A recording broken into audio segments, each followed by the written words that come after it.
Hello, and welcome back to the Everyday Trainer podcast. My name is Meg, and I am a dog trainer.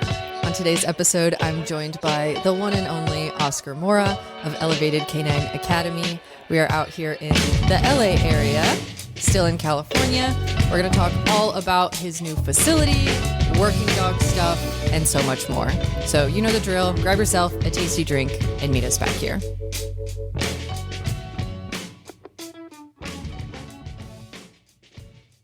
Oscar. How's it going? Welcome. Thank you for having me. Thank you for having me and hanging out in your new facility. Thanks for coming out. How was that drive? Honestly, not bad. I like driving. I'm a bit of a crazy person when it comes to that. You're going to continue driving for a little bit, right? Yeah. I'm going to go back up north and hit all the like Oregon and Wyoming and those sorts of states. That's pretty cool. Yeah. We did that with my family not long ago. We went to Utah and in the van with the kids, and it was pretty fun. How many kids do you have? 2 kids. Nice. Yeah. How old are they? My son Noah just turned 8, and my daughter's going to turn 11, Allison. You're like a real adult, like a dad, a full-blown dad. Husband, dad, yep, everything. And you run a business. Yeah. How is that? How's balancing all of that? I mean, it's good. I wouldn't change it for anything. I feel like I could never go back to my 9 to 5. Okay. What did you do before this? I was a machinist. I was working for an aerospace company, doing like the fighter jets, the skins of the fighter jets. What? Yeah, so that's what we're doing before. That's what I was doing before. And then I did that for 10 years until I left it so I could do Elevated full time. Okay. And what kind of like prompted you to make that transition into dog training? Like what got you started? I mean, I think it all started from when I was a kid, and like my dad was always working and he didn't really get to experience much with me, like go to my games or anything like that. And I think that was always in the back of my head of like, oh man, I wish I could do something where I could be a little more present, Yeah. And so when I was working that job, I mean, literally I was making decent money, but not enough to live in LA and be able to experience a whole bunch of stuff with my kids. So luckily I found this passion for dog training and it took off. Thank God I was able to leave that job, and now I could just take my kids to school, pick them up whenever I can. What was your like entry into the dog world? So I got into, I was going to get a Cane Corso, and it was a big scary looking dog. And I was like, oh shoot, I think I'm going to need some training on this thing. So I started like watching Cesar Millan and all that. And that was like the beginning of it. Okay. And then I got my Corso, and yeah, I honestly was driving by and I saw the field where these people were doing dog training, and I dropped in, and the rest is history. I mean, it took off from there. What like sport did you do at first? Schutzhund. Yeah. So I started with this old German guy. His name's Peter Bearmeister, which he has now, he passed away a couple years ago, and I have his field now in Carson. Okay. So yeah, I mean, he's the one that got me started. And Schutzhund is kind of like, I don't know, I feel a little bit old school. What was your experience with that? Because I talked to some people and they're like, I hated it at first because it was just very like, I don't know, regimented, and it's definitely regimented. It's definitely a sport that requires a lot of, they really look at the small details of, there's certain sports where your dog could be a little more loose and you could still get full points. And in Schutzhund, not only do they look at like how precise the position is, but the attitude of the dog. Like if the dog's ears tuck back a little bit, they're like, oh, there's some pressure there, so you're going to get minus points. And so it's definitely one of those sports. But personally, I feel like it made me a better trainer. Wait, so you did this with your Cane Corso? No. So I no, with my Malinois. Okay. Yeah, but with my Cane Corso, I started there, but then I moved from Carson, where that field was at, to where I'm at now, which was about an hour drive, but in LA, like an hour could turn into like 2 hours. Yeah. So I got into ring sport. Okay. So my first Corso that I titled was in Mondioring. I don't know that much about Mondioring. I could try to explain. Yes, please. Yeah. So Mondioring is a sport that is recognized by FCI. There's like a world championship, and that one, unlike Schutzhund IGP, where they separate obedience, protection, and tracking, there it's all together. So you'll do your obedience, and from your obedience, you'll go right into your protection. And it's with a full suit. When we do bite work, it's all full suit, not with the sleeve. Right. And Schutzhund, yeah. Is just sleeve. Yeah, correct. That's right. So it's like a dance. So Schutzhund is very much like a dance, unlike ring sports and stuff. Okay. Interesting. Yeah. I'm learning all the dog sport things.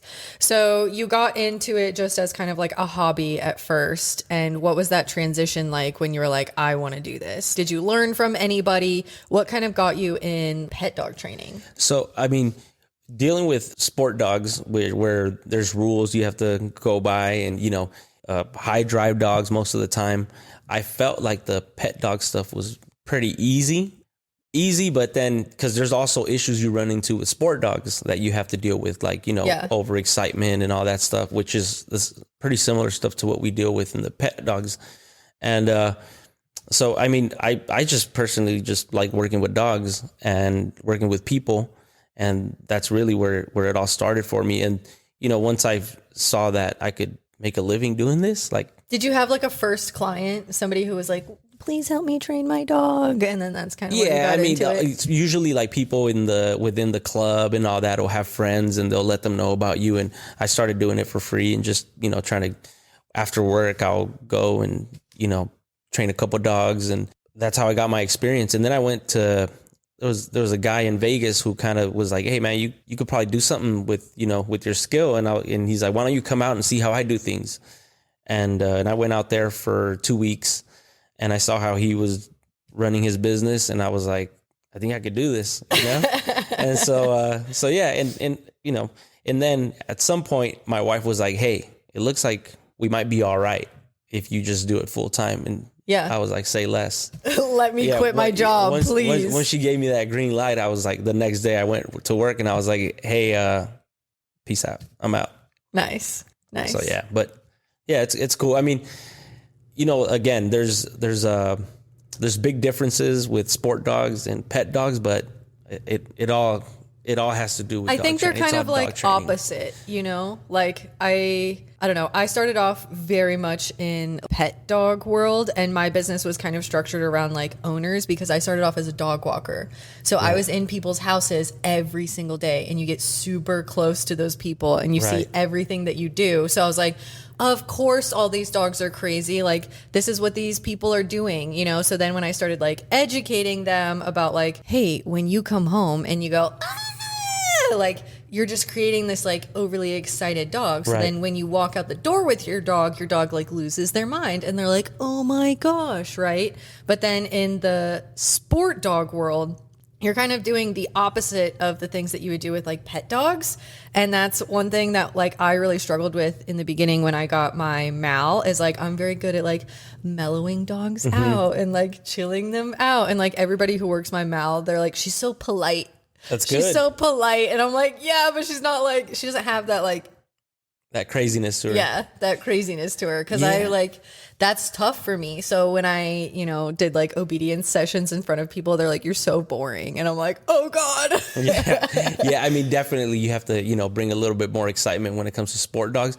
But you also have to teach them the skills of like, you have to be, high drive. You need both. But then you need to like settle. Yeah. And I think that was, that's a big piece that a lot of sport dog trainers are missing. Yeah. Like they could have an amazing dog in the field and then you see the dog outside of the field and you're like, holy crap.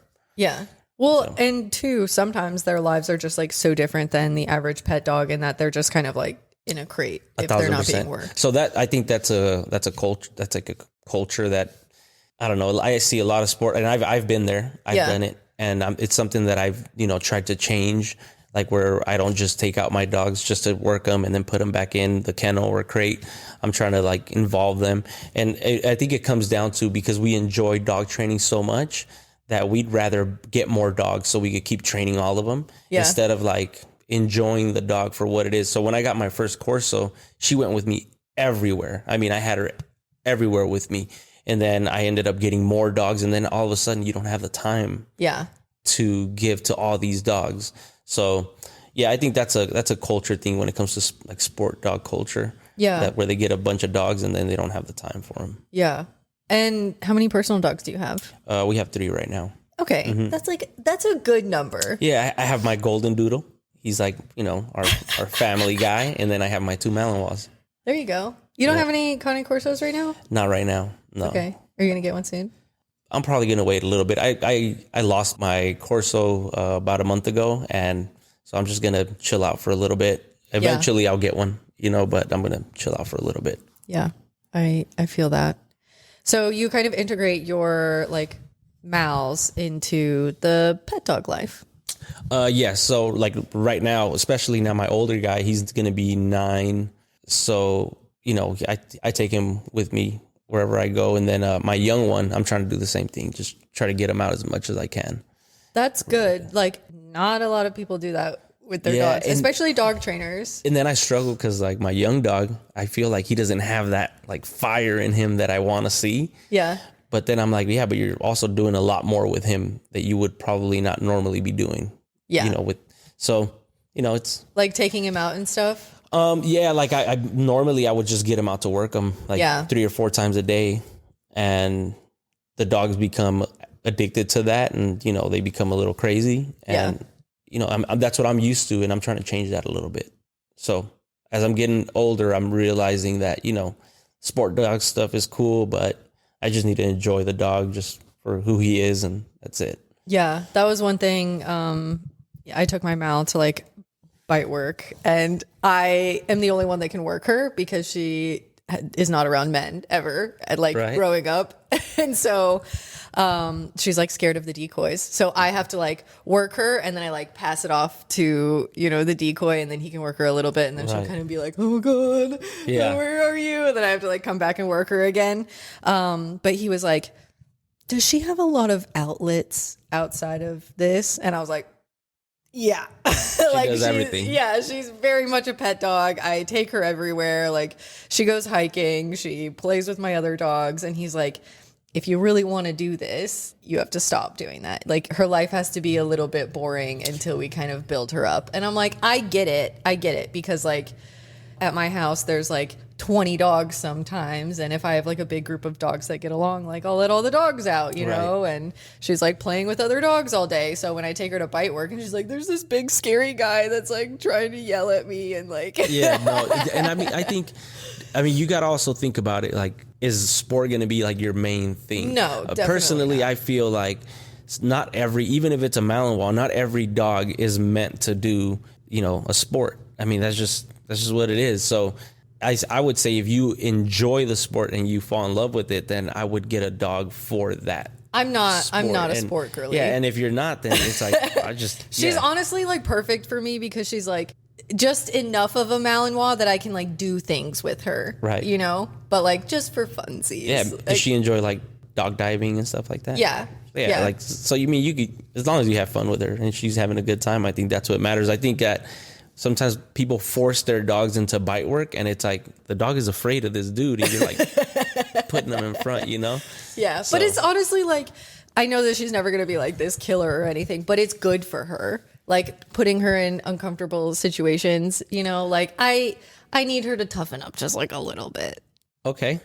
You disagree? I think pressure is always good. So in order to grow, I think a little bit of pressure is good. I mean, is she really gonna? I mean, what's the end goal for that? It's really more so for me to learn all of the things. Okay. All right. Because like I can't show up to club with a golden retriever and do bitey things. Right.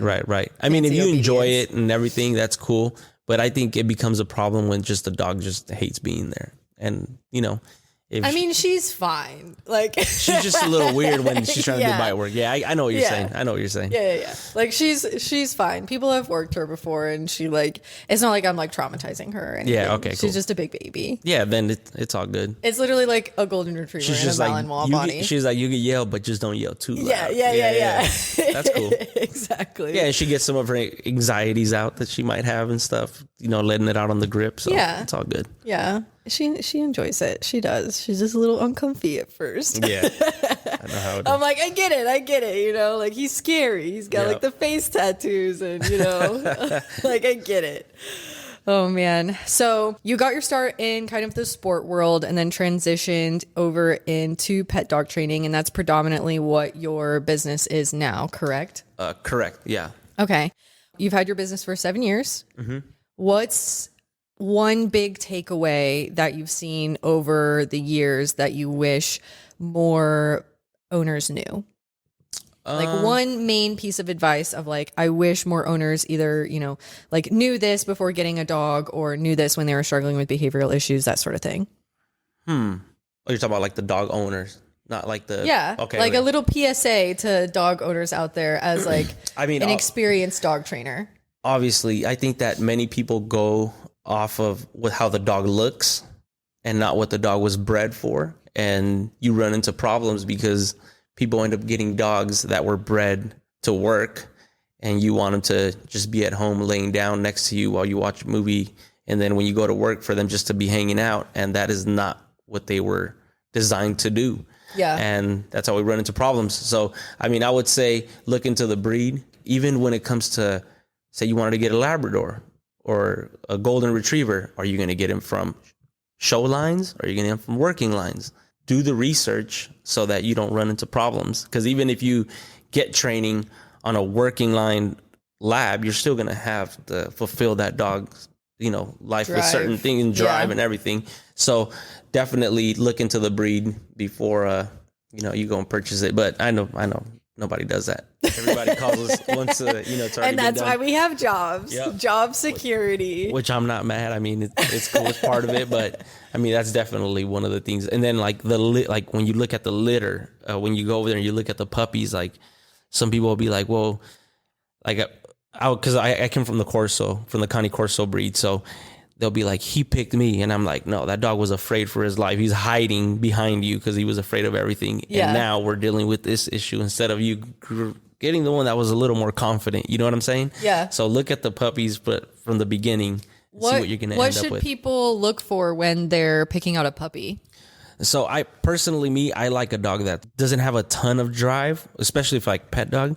Okay. But is confident, can just walk, you could see that. Like I'll usually have my clients, I was like, get a bottle, put some rocks in it, go over there, drop it, see what dog goes and investigates it, see what dog runs away. Like look at those little things, and that's how I base my pick. Yeah. I'll pick. I always tell people the key test. Like drop a set of keys, next to the puppy, see what they do. Flip them over. Start clapping, do stuff that, might startle some of the puppies. Put a bone there and, put a toy there and see how they react towards it. If you see that there's a dog there that's bullying all the other puppies, like just know you're going to have to deal with certain things with that puppy compared to the one that doesn't care about it so much. Yeah. And that's one thing that I'm learning, like the longer that I do this for, is I'm realizing how strong genetics really are in any dog, whether it's like a working dog or a pet dog. Like they really do just have their personalities, and owners are always like, well, I've trained 6 lines of German Shepherds and I've never had issues before. And it's like, yeah, dogs are literally individuals just like how people are. 1,000%. Yeah. They all have their own twerks and you have to deal with, Yeah. So. Yeah. You're mentioning like deciding whether you or looking into whether you wanted, a working line lab or a show line. And that's actually how I got into dog training. Is I got my golden and she's a working line golden. And I had no idea that was even a thing. I was like, I'm just going to get this cute little red golden retriever, and I had my first dog and she was a show line golden, just like a little cupcake, like always off leash, never had any issues with her. Yeah. I'm like, I'm the best dog trainer in the whole world. And then I got Lucy, my second one, and I was like, what the fuck is this? Like cracked out all the time. I thought there was like something wrong with her. And then once I kind of like educated myself a little bit, I was like, oh, I got a field line golden. Right. That really like changed things for me because it put me in a different mindset of like, this is like a genetic need instead of like, these are behavioral issues. Right. And that's something that I've recently been talking a lot about is I don't think, and you might disagree with me, but I don't think we have as much control in behavioral modification as dog training will lead you to believe. Right. I do agree with that. I mean, let's not like. I think a lot of behavioral mod is training for management, giving the owners the tool to be able to manage a dog's behavior. But I think at the end of the day, when a dog has like behavioral issues, it's usually just some sort of genetic need. And if you're not able to fulfill that genetic need, you need management to be able to like safely coexist with that dog or just exist with that dog in a way that like matches your lifestyle. Right. Is that why you think like you hear trainers say like there's no bad dogs? Because I feel like there are bad dogs. I feel like there are dogs that were bred to fight other dogs. Oh yeah, there are. And it's like, no, it's not the dog. It's the owner. Well, I don't like that. I personally disagree with it. I disagree with that too. And I think I hate that. The like, I don't know, somebody comes to you with like a super aggressive dog and then the owner like guilts them into like, well, it's your handling. It's like, it's not your handling. Like a stable dog, you can grab a stable dog and it's not going to bite you. Right. No matter your handling skills. Right. And there's certain dogs that'll turn on you and they'll bite you. And that's not a good dog. And so I do have a problem when people say no bad dogs, but I think they probably come from the point of view of it's not a bad dog in the sense of if you just knew how to handle it the right way, it would be a good dog. And it's like, well, shoot, that's cool, but not everybody can do that. Not, so I do feel for owners sometimes because they hear trainers say things like this and then they feel like crap. Like oh, I'm man, not doing enough. Yeah, like I'm not doing it's on me. And it's like, no, it's not on you. That dog is actually not a very good dog. Like he's an asshole, Yes. And so, yeah. Yeah. We had a little like, I don't even want to say incident, but one of my trainers, and this was before she started working for me, she had a German Shepherd. This German Shepherd bit like 3 people and she lived with her parents. Mm-hmm. And so her parents were like, I'm not going to live with this dog that keeps trying to bite me. You need to, find it a home. You need to get rid of it. You need to like do something with this dog. It can't live here. You can't like live in fear in your own house of of your kid's dog like biting you. So she ended up she was like on TikTok and posted like, hey, I have to, rehome my dog. A trainer ended up taking the dog and then was bashing my trainer about like, there's nothing wrong with this dog. This is your handling skills. Like just kind of like blaming her for everything. Whereas in my eyes, I think she did the responsible thing because she's not willing to like put people at risk over the life of this dog. Right. But when you speak to less experienced trainers, I find that they put so much blame on owners who are struggling with these types of dogs. And I even used to be that way too, kind of the like save all the dogs mentality, Oh, that was you? Briefly. I have like a behavioral dog that I took in because it was going to get put down. And one of my trainers was like, Meg, please, I'll help you train it, blah, blah, blah. Mm-hmm. I still have the dog. But like, she's a high risk dog. Right. And at first when I got the dog, I was like, oh, this is the owner's fault. Like blah, blah, blah, blah, blah. It's not the owner's fault. Right. They didn't know what they were doing. Nobody knows what to do with like this type of dog. So she got a lot of bites. She got a lot of experience biting people. And by the time that I got her, she was like, oh, I'm really good at this. Like when I don't want to do something, like I'm going to fucking bite you. Right. And so for a while I was kind of like blaming the owners of like, this is their fault, like they were just going to, give up on this dog and put this dog down. And then I became more experienced and I had this dog and I was like, it's not the owner's fault. Like genetically, this dog is not a safe dog. Right. And it's not fair to like put that blame on the owners, especially like me as a dog trainer who's like pretty skilled in handling like different types of dogs. Like the average owner is not going to know what to do. And at the end of the day, if you have a genetically stable dog, that's never going to be an issue. Right. I think the larger issue is like there's so many unstable dogs out there. And this kind of like save all the dogs mentality is like putting these dogs in people's homes that they like. Yeah, it's definitely a problem. Yeah, it's definitely a problem. And I mean, it could be one bad experience with the dog and he reacted or she reacted a certain way. And that could literally be it. And then from there on, you have like an issue. I had a client not long ago, maybe 3 weeks ago. Well, she met up with one of my trainers And she was like, I just want to, so she went to like 4 different trainers, and she came and she wants to be able to hand the leash off to somebody and the dog not react, and I'm like, all right, well, let me see how you interact with the dog. She literally had the dog laying next to us. It was 3 of us. The dog didn't care about us. And I'm like, so what's the issue? She's like, well, that when I hand him over to somebody, he reacts. So I'm like, all right. So I play with him a little bit. I eventually grab the leash. I don't correct him. I don't do anything. And the dog doesn't react. Right. And I'm like, so what triggers it? She's like, oh, usually if they try to like correct him. I'm like, are they correcting him on a prong? Yes.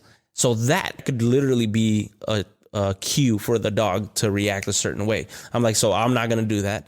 She's like, but I want you to see. I'm like, well, I don't want to see. I was like, so let's not practice this behavior anymore. I was like, why am I I'm not going to do that. I was like, what is the main reason that you want to hand the dog over to other people?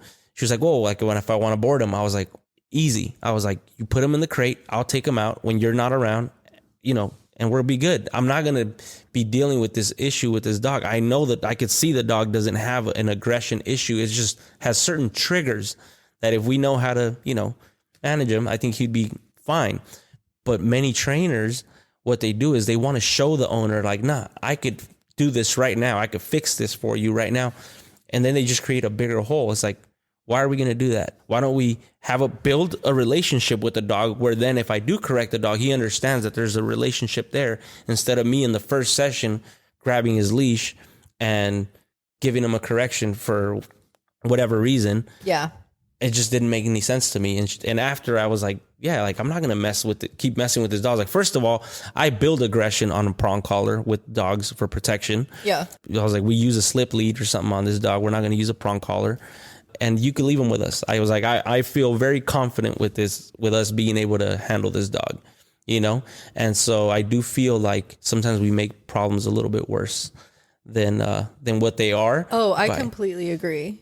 Yeah. And train, I don't know what it is about trainers, that I guess, I don't know, there's maybe a little bit of ego there that we want to show so bad that we sometimes make things a little bit worse. Yeah. And so anyways, I don't know what we were talking about. Well, I think it just kind of goes back to the mentality of like, you have so much more, or we think we have so much more control in like a dog's behavior than we really do. So like experienced trainers, you've been doing this for 7 years. You've worked, I'm sure, thousands of dogs. Like, that like pushing that dog in that moment it's not going to be worth it. Right. And I have that conversation with owners all the time. Like they'll be like, oh, but my dog still, does this. And I'm like, do you remember what your dog was like before? It's okay. Like I have a client who had, like German Shepherd, Dutch Shepherd mix, super, super reactive, just like exploding at the leash anytime it saw a dog. It came to us for like a 4-week board and train. By the end of it, we could like walk past dogs, but she was like, reached back out to me and she was like, he kind of like growls a little bit sometimes. And I'm like, let him growl. Yeah, that's good. Like, I'll take that. that. Yeah, I'm like, what's wrong with that? Like, do you remember you couldn't walk down the street before? Right. Like, let him growl, like, don't correct him for that. And like, maybe it's just too, because of like the internet, there's this like perfectionism that comes from like training dogs. So now I'm getting a lot of owners who are almost doing too much. I'm like, where did you get all of this information from? Like, what are you doing? Because like, I don't even do that with my dogs. Like, really what I want confident, stable dogs. Right. I don't care that you're perfectly obedient. I don't care that like you have your little quirks. Maybe you bark every now and then. Like, I don't care about those things. Like, are you confident? Are you stable? And can you make good decisions? Yep. Like that's what I want from my dogs. But one thing that I'm seeing a lot of with the clients that are coming to us is everybody gets really hung up on like what their dog can do. Like behaviors. Yes. Yeah. Like tricks. Mm-hmm. It's tricks. Yep. And, they want this like 20-yard downstay and just like all of these just crazy things. And I'm like, I guess, like, why? Why do you want that? Like what's the end goal of all of these kind of like trick training with your dog? So I do have a bit of a thing with this. Because, now that I have, fair amount of, I have, at least 10 trainers. Mm-hmm. And when I see the dog, I go, okay, like, you're in a training session. There's certain cues that you give the dog where he understands he's in a training session, but you're not going to be able to move this the way this looks right now to this owner, because that's not how they operate. Yes. How do they operate? Yes. How do they manage dog? How are they going to be dealing with this dog, right? So I'm like, what good is it if my dog, if I call him to heel, he comes to heel. If I tell him to down, he does a fast down. He does all this stuff.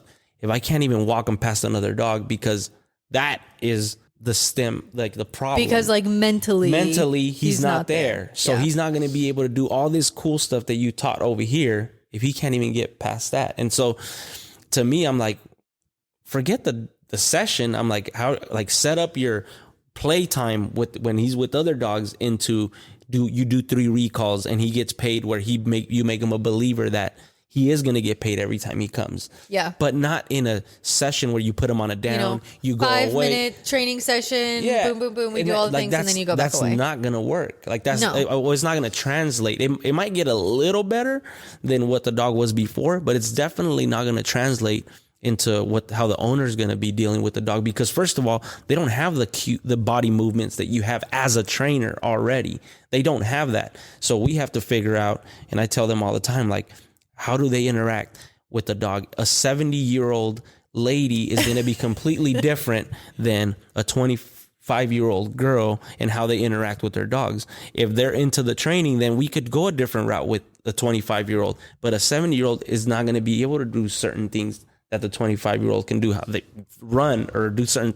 So to me, it's just like, we really have to look at the big picture of the owner. That's the main thing right there. Yes, for sure.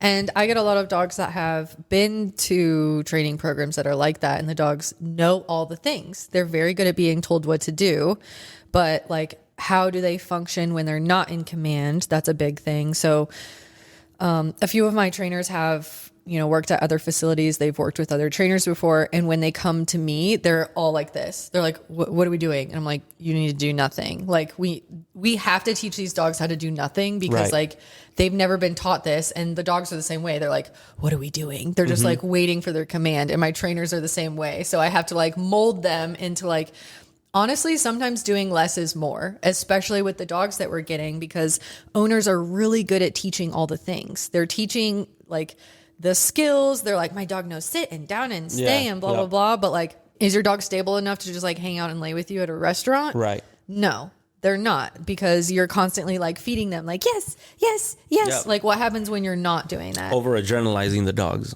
Yep. Yes. Yeah. I'm getting a lot of dogs that are like that, of like, it's so silly. Just like regular showline Goldens that have turned into these like drivey working dogs. And I tell my clients, I'm like, you raised a really good working dog, but like not a very good pet dog. Right. No, and I mean, it's cool. I like that people are getting into it, but I think that, they're missing a picture that they don't see.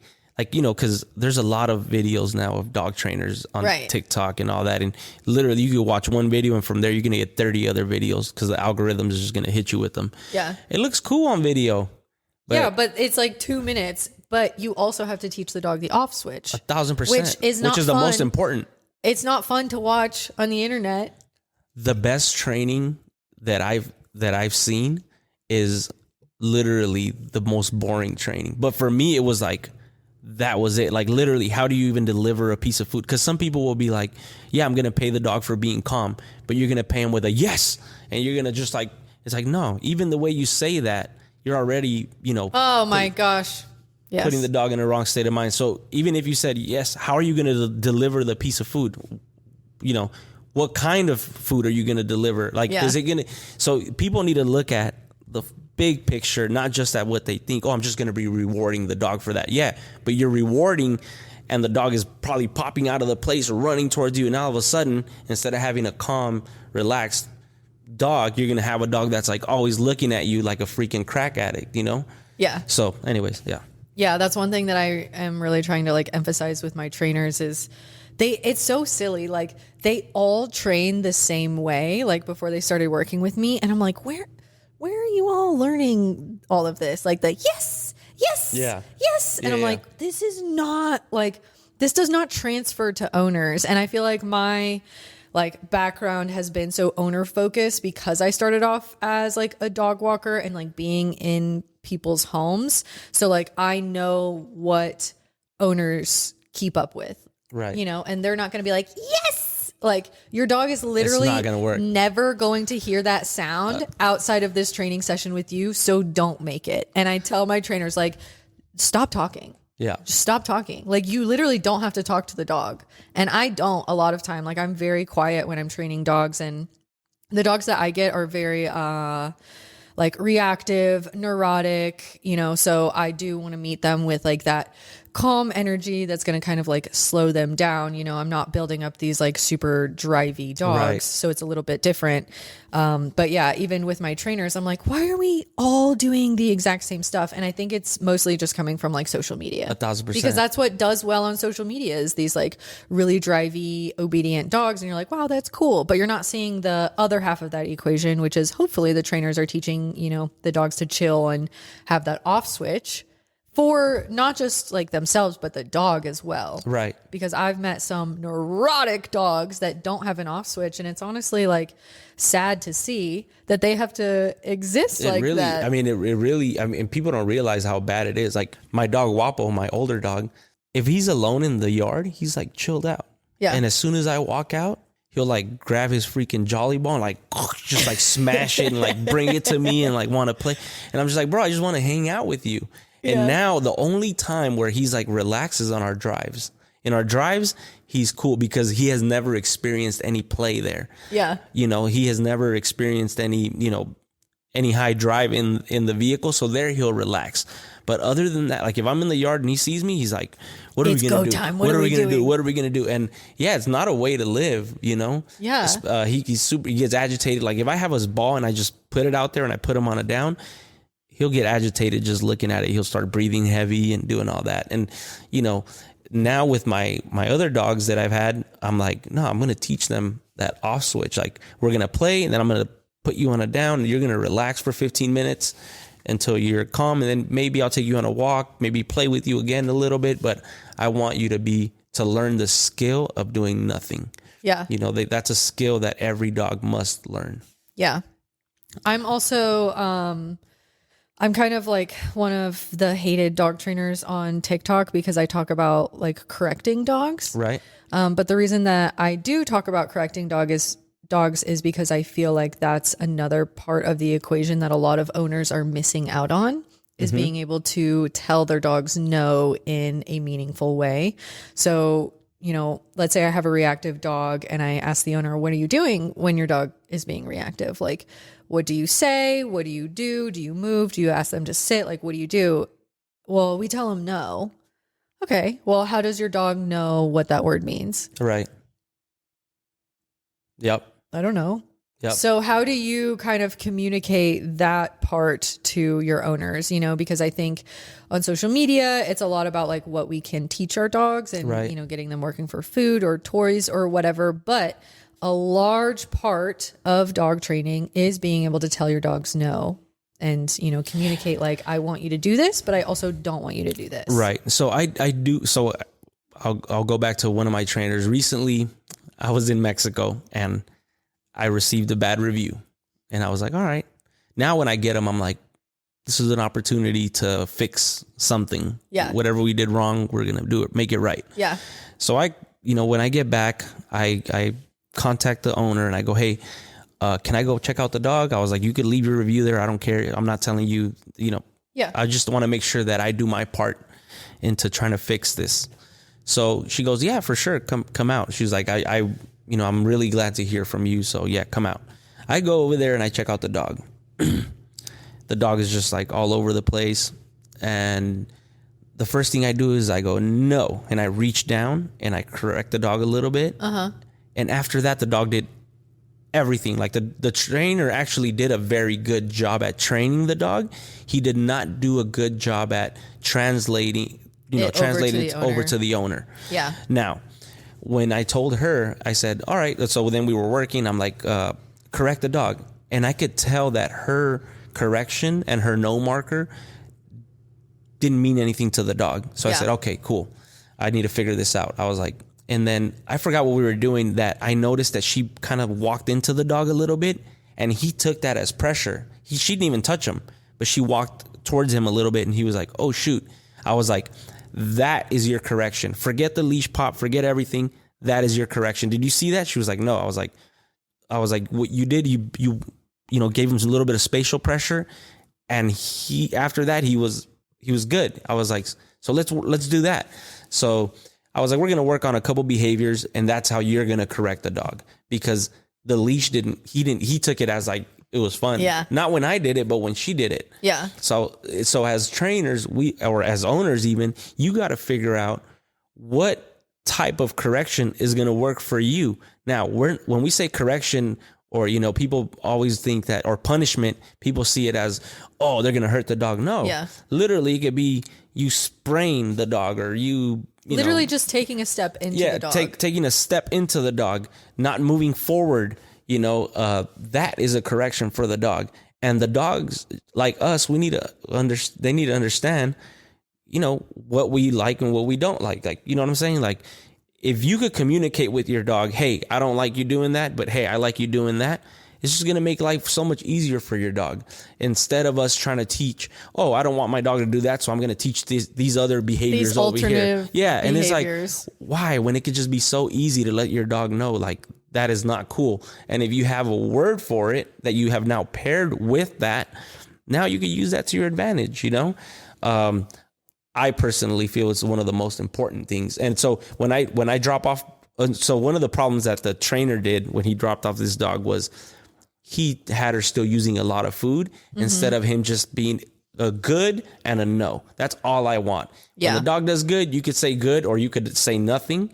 But if the dog is doing bad, I want you to say no and mark it and let the dog know it's not supposed to be doing that. Right.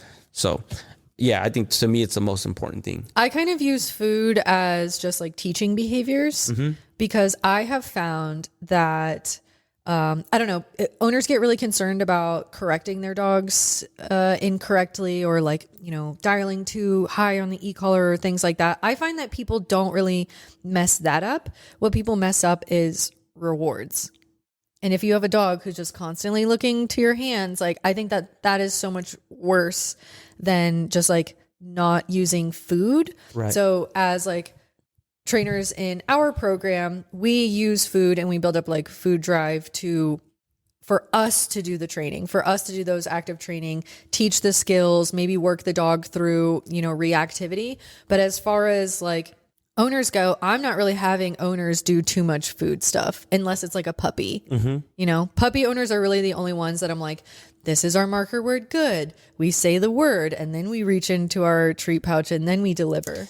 But I feel like when you, you're giving me the look. No, go ahead. I'll let you finish. But I feel like when you put too much training on the owners, it's just like way too much. We've got like food and marker words and blah, blah, blah, blah, blah. Like, it's overwhelming to them. And at the end of the day, like, the best training is the training that's sustainable for the owners. Yep. Yeah, I was that guy. I mean, especially because when I was starting, Michael Ellis videos were like coming out, right? Yeah. So I came up in that era, and and I was big time into like, you got to give the marker the right way. And I would talk about other trainers that weren't doing it the right way. How and this dare and they not? Yeah, and you know what? And now that I just feel like people have been training without even realizing it with markers and everything for. Well, you're marking. You just might not know what the marker that you're using is. But dogs are a lot smarter than we think, where they figure things out. You know what I'm saying? So the whole marker system thing, I love it. For me, I use it. But definitely, like, when it comes to pet owners, like, pre-mac everything. Like, if you don't want your dog to run out the door, we put a leash on him.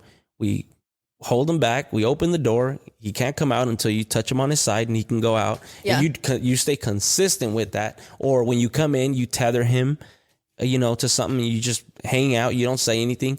The dog is going to fall into these, patterns right away. If you have this structure, he's going to take over that structure, and you're not going to have any problems. I personally don't think the whole food thing and marker thing is very necessary for a pet dog. I haven't used much with my golden doodle, and I think he's pretty good.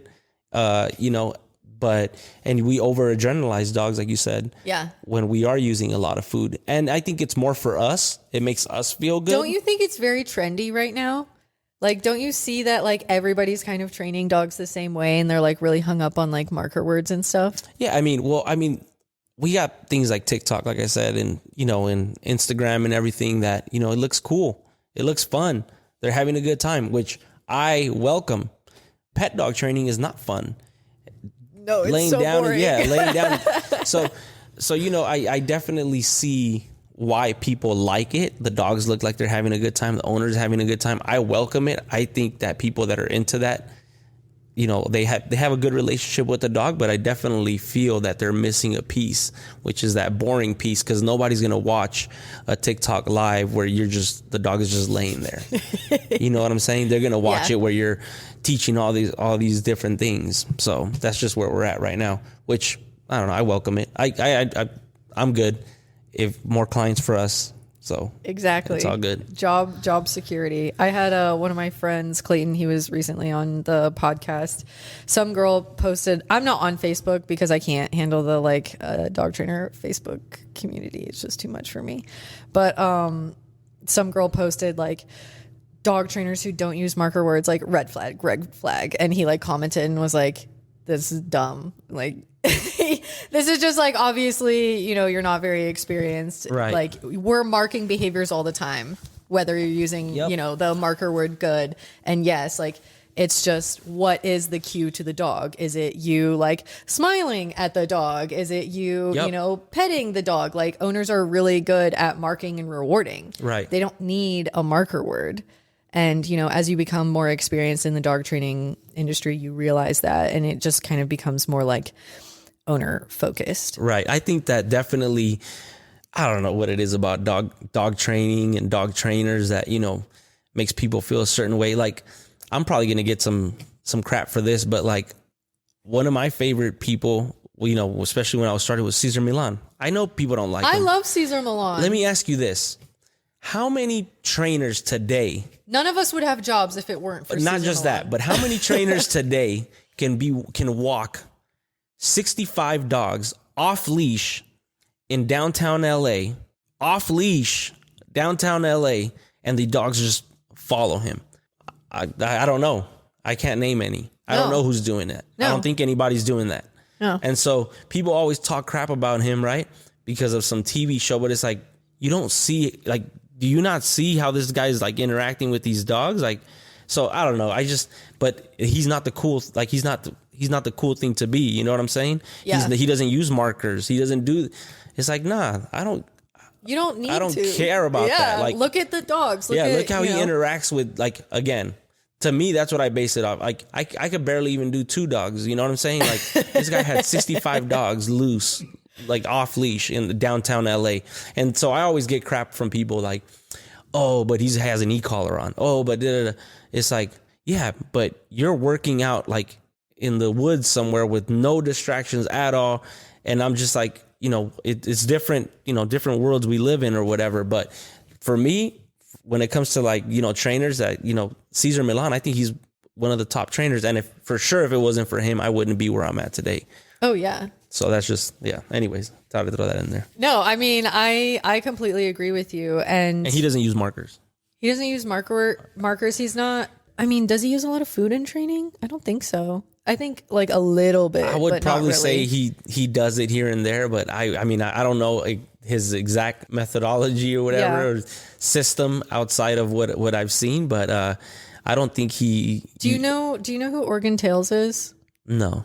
Okay. I really like them. And they're kind of in the same camp. They have like a big property, and basically they do like day training.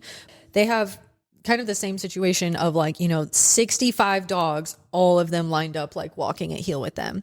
They don't use food. They don't use e-collars. They don't use prong collars. They literally just use like a slip lead type of leash with like the figure eight loop around the nose. They essentially train the dogs like how people train horses. You know, they're not using marker words. They're not like using food and all of this stuff. And when I first started training, I wasn't real big on food because I was taking on like some pretty severe behavioral mod dogs that I probably shouldn't have been taking on, but I was able to work with them because I wasn't shoving food in their face or, yes, and like bringing all of this energy. So it like worked out well for me. And I find that, Caesar Milan is kind of in the same camp, and like Oregon Tails, like you look at these dogs and you can't tell me that these people don't know what they're doing. Right. But like you could argue, well, they're not using like positive reinforcement. They're not using food. They're not using affection or toys or play or any of these things. They're not talking about like drive states and all of this stuff, but like look at the dogs, Yep. I mean, when it comes to everything now, that's what I base it off of. Look at the dogs, look at the reviews. Whatever they're doing is working over there. You know what I'm saying? Yeah, because there's like a million. There's a million ways to train dogs. And again, that's not my style of training, but I definitely am not against being there and learning what they're doing just so I could keep getting better, Yeah. So. Yeah, for sure. So we are in your new facility. Yeah. It's pretty sweet. Thank you. So my wife and I, we were running Elevated out of our home, right? And yeah, I can relate. That just became a little too much for us. Yeah. And, especially when I was at work and I had one employee and, dogs would be barking at 4 a.m. while I was on my drive, and it just got bad. And it was always something that we wanted, like we want to have a spot, but I didn't want a spot where we have to hold a bunch of dogs. So this isn't going to be like a boarding place or anything like that, but this is just a place where I could create a culture of people that want to work their dogs. So I'll be doing private classes here and probably some group classes outside, and we'll be hanging out. And then my wife and I started Underdog, which is our brand of dog toys and vests and aprons, and so we'll be running that out of here. So I'm excited. That. You're building a brand. We're trying. That's super cool. And that is like another thing that's just a full-time job. I'm learning because I'm also working on that. Yeah, so if you know how, and then replying to emails and doing all that, like she puts in a lot of work for sure when it comes to the Underdog stuff. So are you both like full-time? Yeah, here? I mean, she's a full-time mom and then she runs Underdog. Oof. So yeah, it's definitely. And then I just I train dogs. I hang out. He says, I train dogs. I put out fires here and there, and that's about it, Yeah. So what's kind of your like goal with this space? You know what? I wish I had a clear, exact view of what I wanted. Yeah. Only thing I could say is that I want to outgrow it. And that's where I'm at right now. I guess we'll figure it out as we go. I love that. Yeah, I'm extremely jealous. I love this space. I'm going to have to go find one in Orlando that's similar to this, but this is super cool. He has like a loft upstairs and then plenty of space to work dogs. This is honestly like it's not huge. Setup. Yeah, it's not huge, but I think it's I don't think I would want anything that big. Yeah. So, and I couldn't, I didn't want to spend too much either. So this worked out great. No, it's perfect. So you've had your business for 7 years. You just got the space. You've been running things out of your house up until then, or did you have a space before this? So we have a field. We have a training field in Carson. Which is a little further out than I wish it was. So I have to travel there, drive in LA. How far twice is that? a week. It's about an hour away, but without traffic, it's about an hour away. So you know how that goes. But so we have that field there, and all of our trainers go there with their clients, and they do their private lessons there and all that. And you're spoiled to be in California because it's like hot as butt in Florida, and I can't. I know everybody's like, "Oh, when are you going to move out of California?" And I'm like, you know what? I kind of like it. So I mean, we'll see. Maybe at some point, but I kind of like California. I like it too. I'm ready to move out here. Somebody's going to have to drag me back to Florida. And there's dogs for everybody. Yeah. Yeah, it's crazy over here. Yeah. Will knows. Damn, there might be an everyday trainer over here. Yep. All right, Oscar. Well, thank you so much for having me. Oh, thank you in your space. This is so sick. And thanks so much for sitting down and talking with me all about dog training. You got a lot of good things going on. And honestly, I can't wait to see what the future looks like for you. Is there anything you want to add? No, I mean, if you get a chance, make sure you guys check out. We have a podcast as well, Elevated Canine Podcast. Yeah, check that out. plug all your things. Where can the people find you? Yeah, my Instagram at Oscar Mora Canines, YouTube at Oscar Mora Canines. Oh, you're on YouTube? I mean, it's not big. We're just trying to do something. I need to do YouTube. Yeah, we're not that big yet. But anyways, and then at Elevated Canine Academy is our business, and Underdog, UNDRDOG on Instagram as well. And yeah, that's about it. Thank you for having me. Go follow him, check him out, and we will see you all next week.